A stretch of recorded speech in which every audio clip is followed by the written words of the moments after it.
قلب وادي النيل. تخيل الصوت ده معمول بالذكاء الاصطناعي. تعالى النهارده انا هقولك ازاي تعمل زي الصوت ده، وكمان تركبه على صورة وبطريقة سهلة وبسيطة، وما تنساش تستخدمه بطريقة قانونية. يلا بينا نبدأ.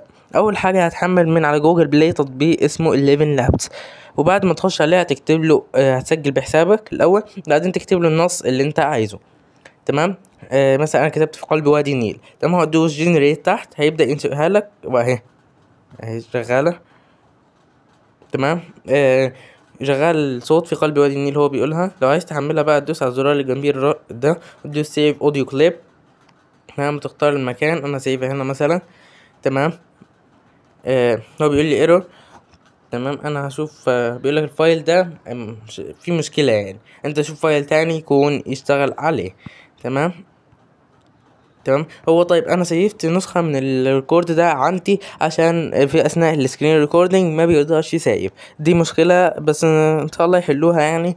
المهم، تمام كده انت حميت التطبيق ودخلت وكتبت النص. تمام، ازاي بقى تركبه على صورة شخص؟ انا هقول لك النهارده. هتخش تحمل تطبيق اسمه دريم فيس. تمام، بعد ما تحمله هتنزل وتدوس عليه. تمام. هو تطبيق دريم فيس حصل له ابديتس في اخر كام شهر دول. يعني حسنته شويه بس اتغير، يعني اتغير خالص.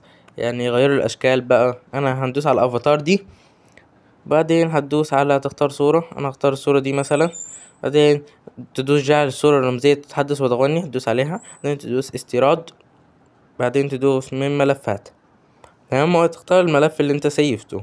تمام، انا سيفته هنا. بعدين فين سيفته؟ هو ده تقريبا. تمام، هندوس يتأكد. ماشي، بعدين هتدوس اختيار صوت.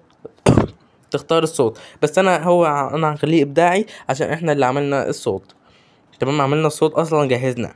تمام، هتدوس تأثير دي في افاتار الحلم 2 وفي نسخ برو. تمام، بس انا مش مشترك في البرو فهستخدم النسخ العادية.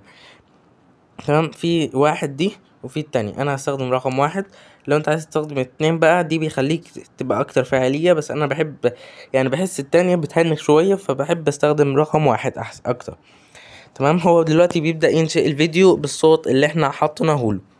تمام، والتطبيق ده عليه حاجات كتير، يعني بيحسن لك جودة الصورة في اوبشن اقرا يعني، وهتلاقي حاجات كتير. حتى لك جودة الصورة، بيعمل لك فيديوهات زي اللي احنا بنعمله، بيعمل لك صور. بيشيل لك الباك جراوند، تقدر تحط الخلفيه اللي انت عايزها. تمام، هو بيظبطها. في كده قلب خلص. وادي النيل. في قلب وادي النيل. في قلب وادي النيل. في وكده قلب وادي النيل. كده خلص بالفعل الفيديو والجودة عالية.